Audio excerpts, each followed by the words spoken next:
staff ko na si Claire, na 20 years na sa akin, nandun siya sa labas. She has a 12-year-old son.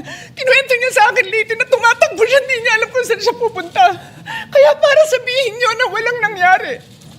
Napakasakit para sa aming lahat na nandito. And as I said, 2 pintuan na nagpo-protect sa akin sa putukan. Pero yung media, yung Senate staff, yung hindi naman makauwi dahil sila ang security, sila ang elevator women and boys natin, nandoon po sila. So dear colleagues, napakarami nang nangyari. And one more thing, wala ho akong sinisisi. Pero nung pagkatapos ng lahat, pagtingin ko ng group natin, yung dating majority group, walang ni isa sa inyong nangamusta sa amin. Some of you I've known for 20 years, 10 years, and I didn't even hear any of you say, "Kamusta na kayo dyan?"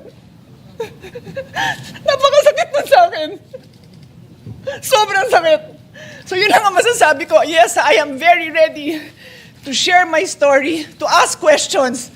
Pero kung wala ho kayo dito, huwag niyong questionin yung mga nangyari sa mga nandito. Dahil nandito kami, kasama ng staff namin, Senate staff. You have your own story. I respect that. But please respect my own story. Thank you, Mr. President. Paano kung sa gitna ng sesyon ng Senado, biglang magpaputok ang baril?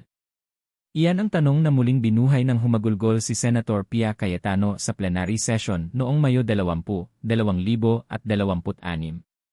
Visibly shaken at puno ng luha, hindi napigilan ni Senator Pia ang kanyang emosyon habang binabalik ang takot noong Mayo 13 shooting incident sa Senado. Takot na takot po ako, kailangan kong magpaalam sa aking mga anak, sabi niya habang nanginginig ang boses. Hindi raw niya matanggap na may nagsabi na parang walang nangyari. Lalong sumakit nang wala raw ni isa sa dating kaalyado sa minority na nagtanong kung kumusta sila pagkatapos ng insidente.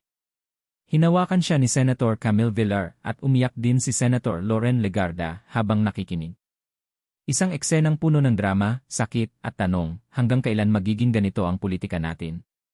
Manonood ka pa rin ba, o oras na para magising?